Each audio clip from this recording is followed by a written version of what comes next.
Hello everyone, welcome to MG classes. I am Priya Jaiswal, जिसमें हम देखेंगे आज आपका एनसीईआरटी क्लास 6 और आपका ये चैप्टर 5 है जो हम कंटिन्यू करेंगे। और ये आपका चैप्टर 5 है, क्या बताती है हमें किताबें और कब्रें। ओके, तो जिसमें आज हम देखेंगे ऋग्वेद के बारे में। ऋग्वेद में मतलब आपको पता ही होगा, ग्रंथ आपके 4 हैं, है ना। तो मतलब ग्रंथों के बारे में हम देखेंगे। उसके बाद आपका संस्कृत और अन्य भाषाएं देखेंगे, और वहाँ पे इतिहासकार ऋग्वेद का अध्ययन कैसे करते थे इसको देखेंगे। आगे क्या आपका मवेशी, घोड़े और रथ।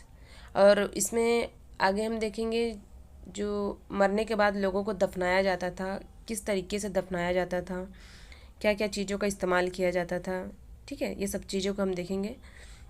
तो आइए स्टार्ट करते हैं हम चैप्टर 5, जो आपका है क्या है आपका, क्या बताती हैं हमें किताबें और कब्रें। तो स्टार्ट करते हैं। इसमें क्या बताया जा रहा है, देखो कि वेद हमारे कितने होते हैं, 4। सुने होंगे आप लोग भी, पढ़े हैं तो पढ़े होंगे, तो फिर भी थोड़ा बहुत पता ही होता है ना। तो क्या बताया जा रहा है, इसमें वेद 4 हैं। फर्स्ट आपका क्या है, ऋग्वेद, सामवेद, यजुर्वेद, अथर्ववेद, है ना। तो इसमें सबसे पुराना वेद कौन सा है आपका, ऋग्वेद, जिसकी रचना लगभग 3500 साल पहले हुई है। ठीक, कब हुई है, 3500 साल पहले। तो ध्यान देंगे कि एग्ज़ाम में आपको 3500 साल पहले नहीं पूछेगा, क्योंकि ये आपकी पुरानी बुक है, इस कारण आपको 3500 साल पहले दिया गया है। बाकी इसमें आपको ऐसे नहीं पूछेगा। एग्ज़ाम आप जब देंगे तो आपको 1500 ईसा पूर्व पूछेगा। ठीक, कितना, 1500 ईसा पूर्व।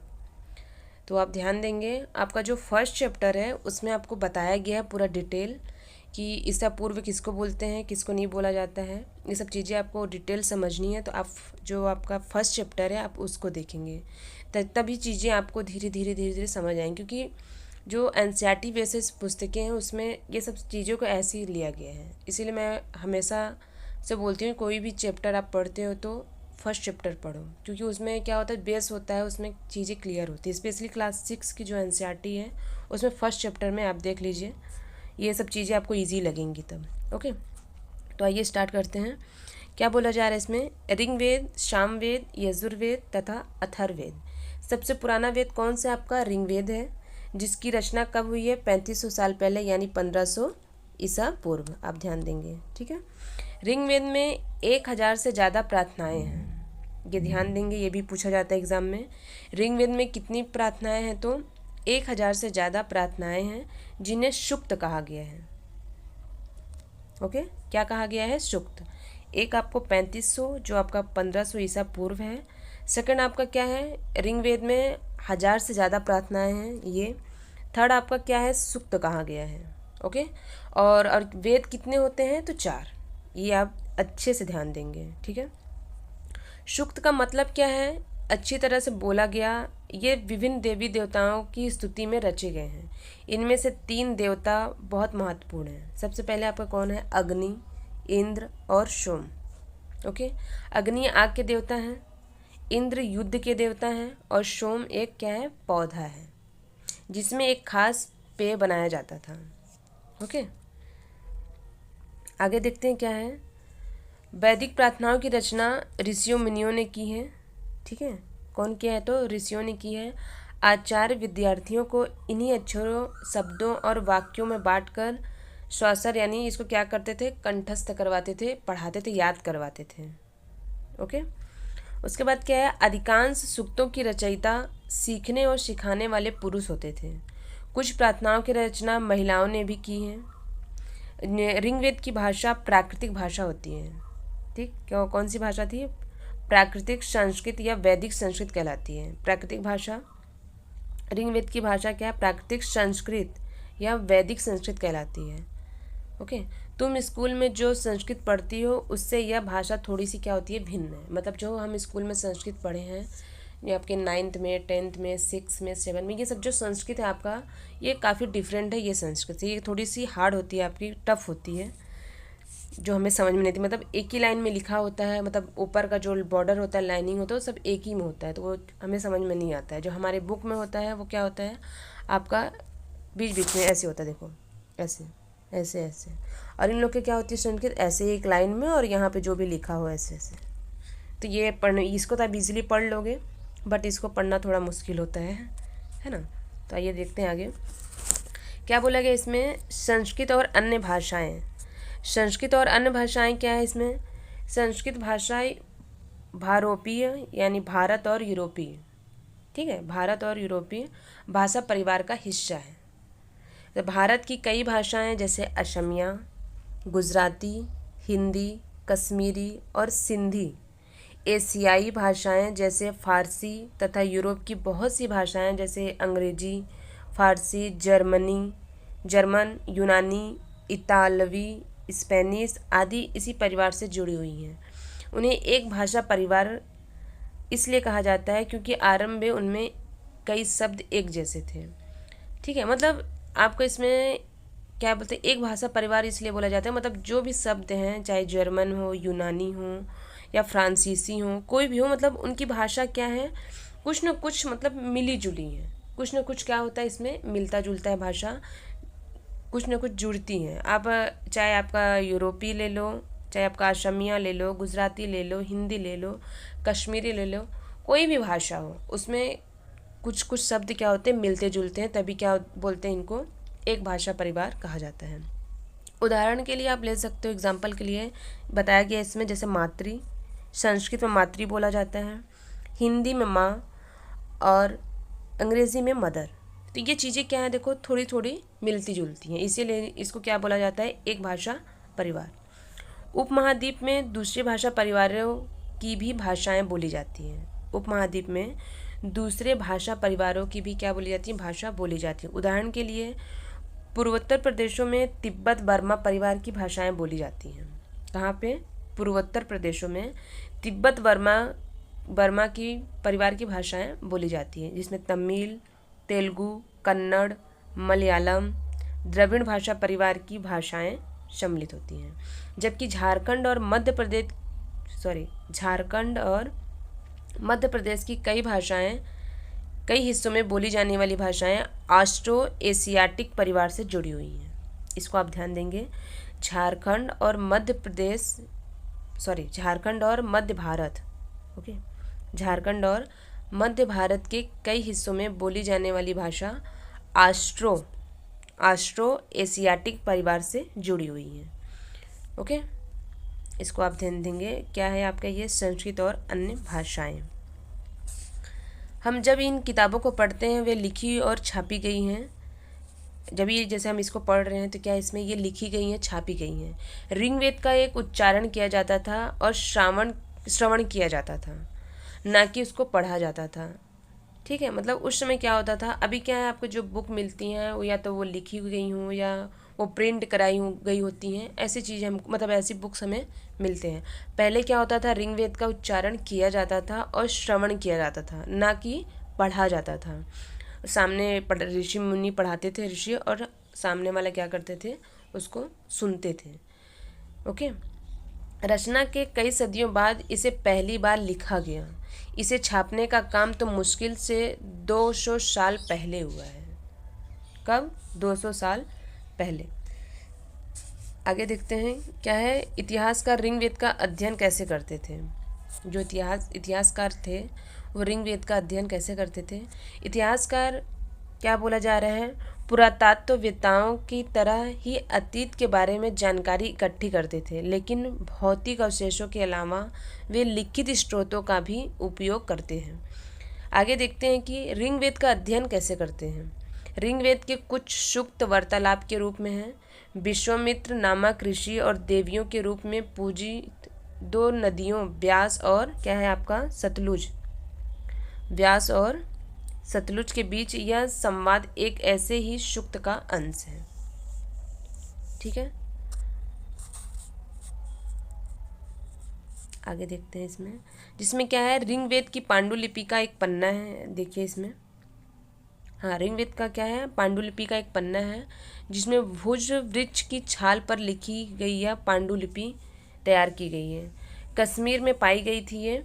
लगभग 150 वर्ष पहले ऋग्वेद को सबसे पहली बार छापने के लिए इसका उपयोग किया गया था। कब किया गया था? तो लगभग 150 वर्ष पहले ऋग्वेद को सबसे पहली बार छापने के लिए इसका उपयोग किया गया था। इसी पांडुलिपि को देखकर अंग्रेजी अनुवाद तैयार हुआ है। इसी पांडुलिपि को देखकर अंग्रेजी अनुवाद तैयार हुआ है और यह पांडुलिपि पुणे महाराष्ट्र के एक पुस्तकालय में सुरक्षित है, जो अभी करंट में कहाँ रखा गया है, तो महाराष्ट्र के एक पुस्तकालय में इसको रखा गया है। ओके, आगे देखते हैं इसमें क्या है। मवेशी, घोड़े और रथ उस समय कैसे थे, मवेशी, घोड़े और रथ। तो ऋग्वेद में मवेशियों, बच्चों और खासकर पुत्रों और घोड़ों की प्राप्ति के लिए अनेक प्रार्थनाएं हैं। घोड़ों की लड़ाई में रथ खींचने का काम में लाया जाता था। इन लड़ाइयों में मवेशी जीत कर लाए जाते थे। लड़ाइयाँ वैसे ज़मीन के लिए भी लड़ी जाती थी, जहाँ अच्छे चारागाह हों या जहाँ पर जौ जैसी जल्दी तैयार हो जाने वाली फसलों को उपजाया जा सकता हो। और कुछ लड़ाइयाँ आपका क्या होती थी, पानी के स्रोतों और लोगों को बंदी बनाने के लिए भी लड़ी जाती थी उस समय। ओके, और युद्ध में जीते गए धन का कुछ भाग सरदार रख लेते थे और कुछ हिस्सा पुरोहित को दिया जाता था। और शेष धन क्या होता था, आम लोगों में बांट दिया जाता था। और कुछ धन यज्ञ करने के लिए भी प्रयुक्त किया जाता था, उपयोग में लाया जाता था। यज्ञ की आग में आहुति दी जाती थी और आहुतियाँ देवी देवताओं को दी जाती थी उस समय, अभी भी दी जाती है भाई, है ना। तो क्या किया जाता है, आहुति देवी देवताओं को दी जाती थी। घी, अनाज और कभी कभी जानवरों की भी आहुति दी जाती थी। ठीक है, घी और अनाज को तो पता है, और इसमें क्या बताया गया है, कभी कभी जानवरों की भी आहुति दी जाती थी। अधिकांश पुरुष इन युद्धों में भाग लेते थे और कोई स्थायी सेना नहीं होती थी। आहुति के मतलब ये युद्ध को लेके है, बट इधर मतलब पूजा पाठ को लेके मैं आहुति बताई हूँ जो दिया जाता है। ठीक है, इसको आप ध्यान देंगे। अधिकांश पुरुष इन युद्ध में भाग लेते थे, कोई स्थायी सेना नहीं होती थी, लेकिन लोग सभाओं में मिलते जुलते थे और युद्ध व शांति के विषय में सलाह मशवरा करते थे। यहाँ पे ऐसे लोगों का अपना सरदार चुनते थे जो बहादुर और क्या हो, कुशल योद्धा के रूप में हो। आगे देखेंगे क्या है, लोगों की विशेषता बताने वाले शब्द क्या होते थे। लोगों का वर्गीकरण काम, भाषा, परिवार या समुदाय, निवास स्थान या सांस्कृतिक परंपरा के आधार पर किया जाता रहा है। ठीक है, समुदाय, निवास स्थान या सांस्कृतिक परंपरा के आधार पर किया जाता रहा है। ऋग्वेद में लोगों की विशेषता बताने वाले कुछ शब्द हैं। इसमें ऐसे दो समूह हैं जिनका वर्गीकरण काम के आधार पर किया गया है। पुरोहित, जिन्हें कभी कभी ब्राह्मण कहा जाता था, है ना, क्या बोला जाता पुरोहित को, कभी कभी ब्राह्मण, तरह तरह के यज्ञ और अनुष्ठान करते थे। दूसरे लोग थे, कौन होते थे, राजा। ओके, ये राजा वैसे नहीं थे जिनके बारे में तुम बाद में पढ़ोगी। ये ना तो बड़ी राजधानियां और महलों में रहते थे और ना इनके पास सेना थी, ना ही ये कर वसूलते थे। प्रायः राजा की मृत्यु के बाद उसका बेटा अपने आप ही शासक नहीं बन जाता था। मतलब उस समय के जो राजा होते थे, मतलब जो बताया जा रहा है इसमें, जो दूसरे लोग राजा होते थे, तो वो ऐसा नहीं है कि राजा का बेटा राजा बनेगा, है ना। उस समय तो यही प्रथा चलती थी। तो ये जो राजा हैं वो ऐसे नहीं थे कि वो अगर उनकी मृत्यु हो गई है तो उनका बेटा क्या बनेगा, राजा बनेगा, शासन करेगा। ओके, आगे देखते हैं क्या है। जनता या पूरे समुदाय के लिए दो शब्द का इस्तेमाल होता था। एक था जन, जिसका प्रयोग हिंदी व अन्य भाषाओं में आज भी होता है, और दूसरा क्या होता था, विष, जिससे वैश्य शब्द निकला है। ठीक है, और ऋग्वेद में विष और जनों के नाम मिलते हैं, इसलिए हमें पुरुजन या विष, भरतजन या विष, यदुजन या विष जैसे कई उल्लेख मिलते हैं। ये एग्जाम में नहीं पूछा जाता है फिलहाल, तो अभी तक तो नहीं पूछा गया है। ओके, इसके बाद क्या है आपका, इसमें देखते हैं। जिन लोगों ने इन प्रार्थनाओं की रचना की वे कभी कभी खुद को आर्य कहते थे। अपने विरोधियों को दास या दस्यु कहते थे। दस्यु वे लोग होते थे जो यज्ञ नहीं करते थे। क्या करते थे वे, यज्ञ नहीं करते थे और शायद दूसरी भाषाएं बोलते थे। बाद के समय में दास स्त्रीलिंग क्या होता है आपका, दासी होगा। शब्द का मतलब गुलाम हो गया।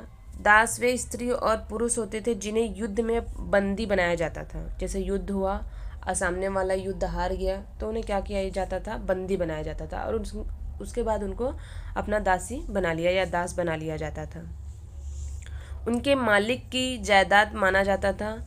जो भी काम मालिक चाहते थे उन्हें वह सब करना पड़ता था। जिस युग में उपमहाद्वीप के उत्तर पश्चिम में ऋग्वेद की रचना हो रही थी, उसी समय दूसरी जगह पर एक अलग तरह का विकास हो रहा था। आगे देखते हैं इसमें क्या है। खामोश प्रहरी, कहानी महापाषाणों की देखते हैं इसमें। खामोश प्रहरी और कहानी महापाषाणों की। ये शिलाखंड महापाषाण जिसमें बड़ा पाषाण यानी पत्थर नाम से जाना जाता था। ये पत्थर दफन करने की जगह पर लोगों द्वारा बड़े करीने से लगाए गए थे। महापाषाण कब्रें बनाने की प्रथा लगभग 3000 साल पहले शुरू हुई है। कब शुरू हुई है? तो 3000 साल पहले शुरू हुई है। यह प्रथा दक्कन दक्षिण भारत और उत्तरी पूर्व भारत में और कश्मीर में प्रचलित थी। कहाँ कहाँ पे? दक्कन दक्षिण भारत और उत्तरी पूर्व और भारत और कश्मीर में ये प्रथा क्या होती थी? प्रचलित थी। कुछ महत्वपूर्ण महापाषाण पुरा स्थल भी हैं जिसमें दिखाए गए हैं, और कुछ महापाषाण जमीन के ऊपर ही दिख जाते थे, और कुछ महापाषाण जमीन के भीतर भी होते हैं। ठीक है, इसमें आप चित्र में देख सकते हैं, ये रहे। ये आपका जो चित्र है इसमें ज़्यादा समझाने लायक तो नहीं है, फिर भी मैं आपको बता दे रही हूँ। ये आपका क्या है? ये कब्र है बीच में, और ये क्या होता था उस समय? पत्थर से साइड किनारों को सजाया जाता था अच्छे से। कब्रों को क्या किया जाता था? पत्थरों से ही ना, किसी और चीज़ें से नहीं, पत्थरों से ही इसको क्या किया जाता? सजाया जाता था। बाद में ये बीच में क्या होता था? ये कब्र होता था। इसके बारे में यही है। बाकी फिर भी अगर आप पढ़ना चाहें मैं इसको बता दे रही हूँ। इसमें क्या बोला गया देखो। कई बार पुरातत्वविदों को गोलाकार सजाए हुए पत्थरों मिलते हैं, कई बार अकेला खड़ा हुआ पत्थर मिलता है। यही एकमात्र प्रमाण है जो ज़मीन के नीचे कब्रों को दर्शाते हैं। मतलब जो ज़मीन के नीचे बोलते हैं ना, महापाषाण की चीज़ें मिली हैं, प्रमाण मिला है, तो क्या है आपका? ये कब्र है। ठीक है, और इन सभी कब्रों में कुछ समानताएं हैं। सामान्यतः मृतकों को खास किस्म के मिट्टी के बर्तनों के साथ दफनाया जाता था। किससे? मिट्टी के जो बर्तन होते थे जो यूज़ में किया जाता था, उससे दफनाया जाता था, जिन्हें काले लाल मिट्टी के बर्तन यानी ब्लैक एंड रेड वेयर के नाम से जाना जाता था। इनके साथ ही मिले हैं लोहे के औजार और हथियार, घोड़ों के कंकाल और सामान तथा पत्थर और सोने के गहने। कब्रों में ये सब क्या होते थे? चीज़ें मिलती थी। और इस तरह महापाषाण को ताबूत, शवाधान, शिष्ट कहा जाता था। क्या बोला जाता था? ताबूत, शवाधान या शिष्ट कहा जाता था। इसमें एक पोर्ट होल, बड़ा सुराग होता था, और जो शायद पत्थरों से बने हुए कमरों में जाने का रास्ता होता था।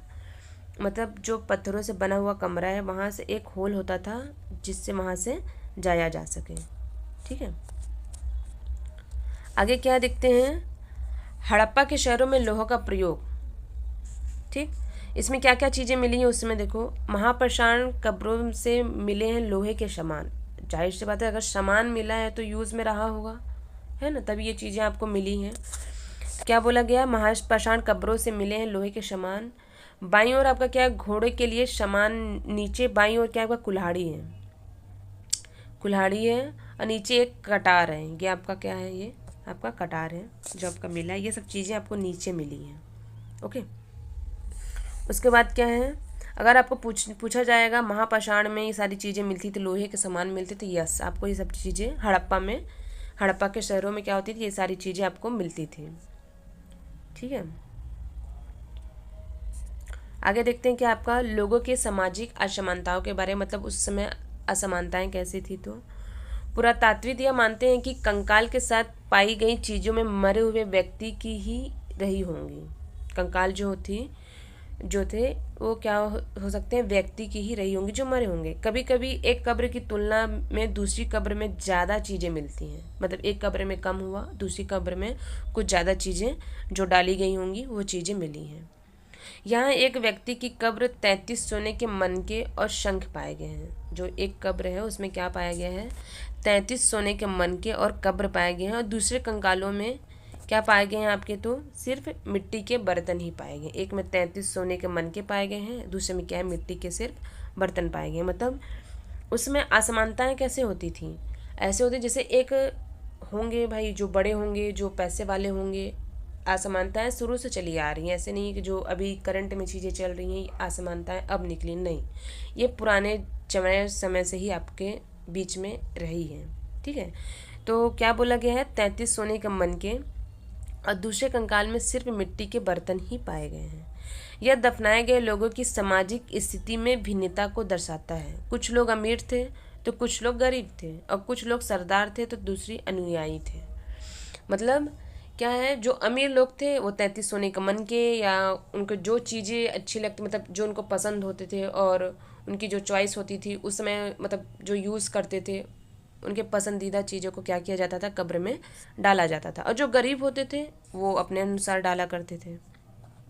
ठीक है, आगे क्या है इसमें देखो, कुछ कुछ कब्र गाहें खास परिवारों के लिए थीं। जैसे कभी कभी महाप्रसाद में एक से अधिक कंकाल मिले हैं। वे यह दर्शाते हैं कि शायद एक ही परिवार के लोगों को एक ही स्थान पर अलग अलग समय पर दफनाया गया था। मतलब क्या बोला गया है इसमें, सॉरी 2 मिनट, हाँ, यस, हाँ, क्या बोला गया आपका इसमें, कभी कभी महापाषाणों में एक से अधिक कंकाल मिले हैं। वो यह दर्शाते हैं कि शायद एक ही परिवार के लोगों को एक ही स्थान पर अलग अलग समय पर दफनाया गया था। बाद में मरने वाले लोगों को पोर्ट होल के रास्ते कब्र में लाकर दफनाया जाता था। ऐसे स्थान पर गोलाकार लगाए गए पत्थर या चट्टान चिन्हों का काम करते थे, जहां लोग आवश्यकतानुसार शवों को दफनाने दोबारा आ सकते थे। मतलब क्या होता था, महापाषाण में एक अधिक कंकाल मिले हैं, जैसे एक परिवार यहाँ पे उनकी मृत्यु हो गई है, उसके बाद फिर क्या करते थे, कुछ साल बाद फिर वहीं पे दफनाते थे, फिर कुछ साल बाद फिर वहीं पे दफनाते थे, है ना। मतलब समय बीतता था, उसके बाद फिर वहाँ पे एक बोर्ड लगा होता था कि ये इनकी फैमिली का है, तो उन्हीं के ऊपर क्या किया जाता था, दफनाया जाता था। उसके बाद क्या है, इनाम गांव। तो उसमें इनाम गांव के बारे में क्या बोला गया, विशिष्ट व्यक्ति की कब्र। इसमें इनाम गांव की क्या बोला गया, विशिष्ट व्यक्ति की कब्र। यह भीमा की सहायक नदी घोड़ के किनारे एक जगह है। इस जगह पर क्या है आपका 3600 से 2700 साल पहले लोग यहाँ रहते थे, और यहाँ वयस्क लोगों को प्रायः गड्ढे में सीधा लिटाकर दफनाया जाता था। गड्ढे में क्या किया जाता था, सीधा लिटाया जाता था, लिटाकर दफनाया जाता था। उनका सिर उत्तर की ओर होता था, जो उनका सर होता था उत्तर की ओर होता था, हाँ उत्तर की ओर होता था। और कई बार उन्हें घर के अंदर ही दफनाया जाता था। अब इनाम गांव में ऐसे हैं जो क्या करते थे, सिर को उत्तर की तरफ सीधा दफनाया जाता था, और कई बार क्या कर, जैसे वहाँ रहते हैं, जैसे यह घर है आपका, घर के अंदर ही क्या किया जाता था, दफनाया जाता था। ऐसे बर्तन जिनमें शायद खाना और पानी हो, दफनाए गए शव के पास रख दिए जाते थे, जिसमें वो खाते पीते हों, तो जो उनको जिसमें वो खाते थे, बर्तन है या गिलास है, जो चीज़ें इस्तेमाल करते थे, क्या किए जाते थे, उन्हीं के साथ में रख दिया जाता था, साथ में उसको भी दफना दिया जाता था।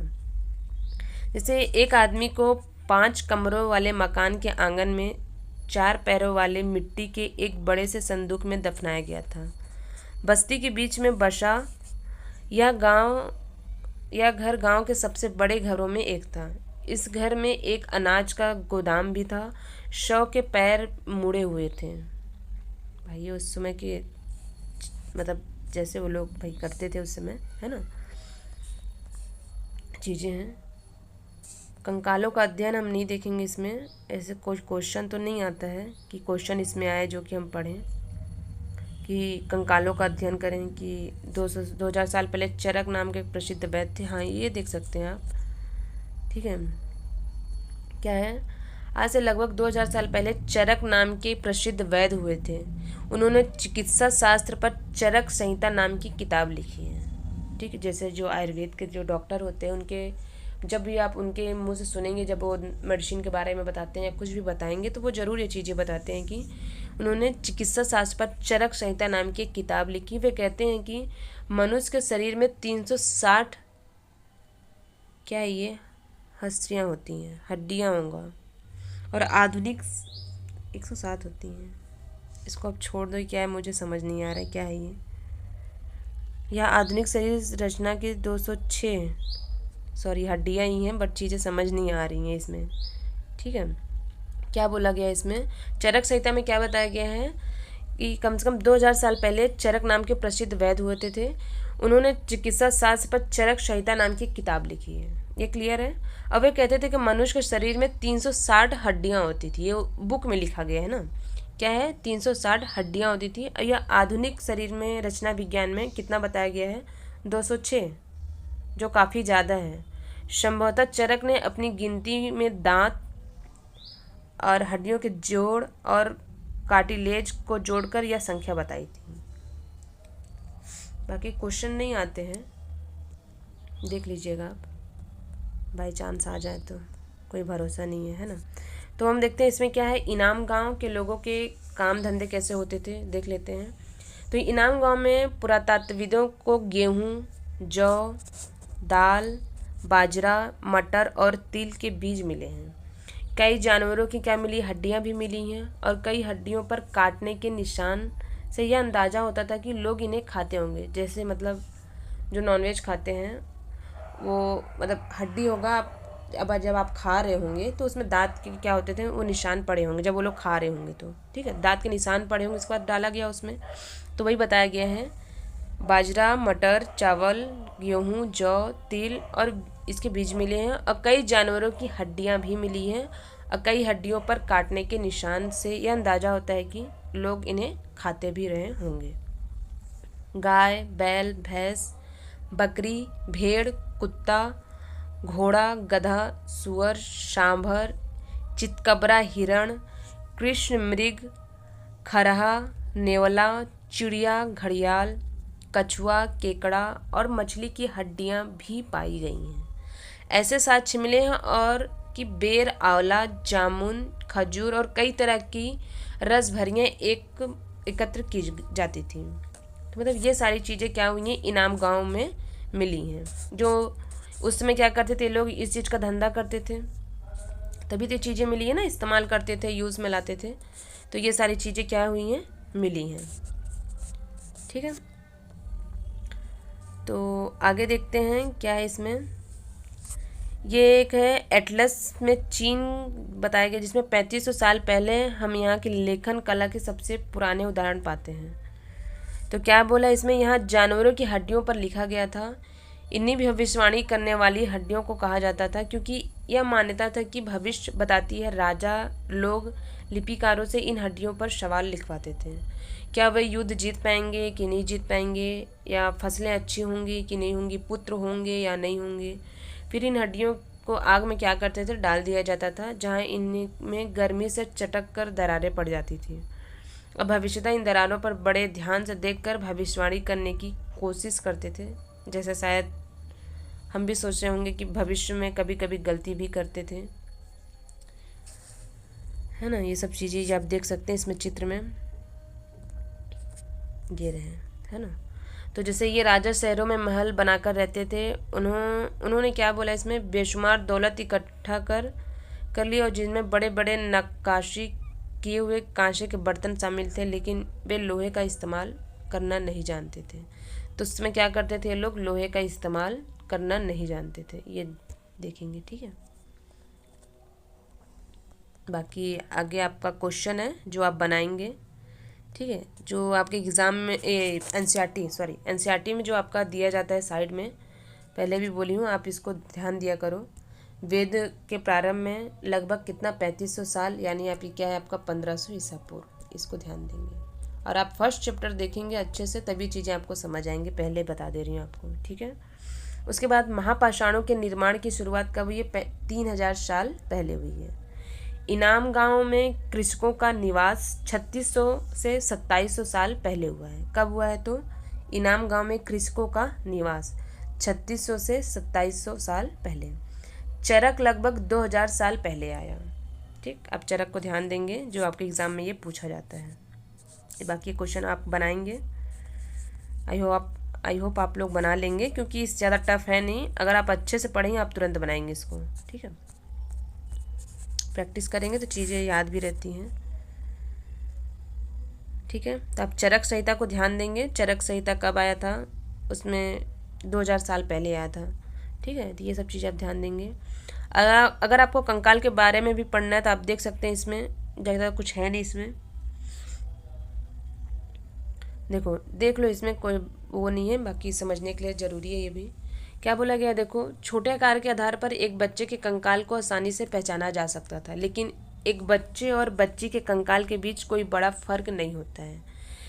ठीक है, तो क्या बोला गया है, कंकाल किसी पुरुष का था या स्त्री का, ये भी जानना होता है। तो कैसे जानते हैं, देखो कभी कभी लोग कंकाल के साथ मिले सामानों के आधार पर इसका अंदाज़ा लगाते थे कि उदाहरण मतलब किसका है, कैसे है। ठीक है, उदाहरण के लिए यदि कंकाल के साथ गहने मिले हैं तो कई बार उसे महिला का कंकाल मान लिया जाता था, लेकिन अगर ऐसे समझ के साथ समस्याएं, अक्सर पुरुष भी आभूषण पहनते थे, अभी तो नहीं पहनते हैं वैसे, लेकिन पहले क्या करते थे, जैसे महिलाएं पहनती थी उस समय राजा महाराजा क्या करते थे, आभूषण को धारण करते थे।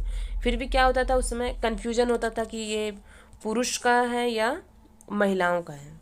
तो इसका एक मतलब तरीका निकाला गया इसमें पहचानने के। क्या होता था, देखो कंकाल का लिंग पहचानने का बेहतर तरीका उसकी हड्डियों की जांच है। क्योंकि महिलाओं बच्चों को जन्म देती हैं, इसलिए क्या होता है, उनका कटी जो प्रदेश या कूल्हा होता है, जो कूल्हा पुरुषों से ज़्यादा बड़ा होता है, क्योंकि वो क्या करती हैं, बच्चों को जन्म देती हैं, उनका जो कूल्हा होता है वो बड़ा होता है और पुरुषों का क्या होता है, छोटा होता है। तो इससे अंदाज़ा लगाया जाता था कि ये जो कंकाल है महिला का है या पुरुष का है, क्योंकि आभूषण तो दोनों पहनते थे, उसमें भी कन्फ्यूजन क्रिएट होगा, है ना। तो ये चीज़ों को समझने के लिए क्या करते थे, ये महिलाओं के कटी प्रदेश या कूल्हा जो पुरुषों से ज़्यादा बड़ा होता था। ये समझ कंकालों के आधुनिक अध्ययन पर आधारित है। ठीक है, इसको समझते थे ऐसे कि महिला का है या पुरुष का है। सार ये निकला कि कैसे पहचाना जाता था, उसमें डिफरेंस को कैसे समझ सकते थे, बस यही चीज़ है इसमें। ठीक है, तो आपका ये चैप्टर 5 कंप्लीट है। कोई डाउट होगा तो आप कमेंट बॉक्स में पूछ सकते हो। ठीक है, और नेक्स्ट आपका वीडियो रहेगा चैप्टर 6 जो हम देखेंगे नेक्स्ट वीडियो में। तब तक आप लोग तैयारी कीजिए अच्छे से, जो डाउट हो आप लोग पूछ सकते हैं।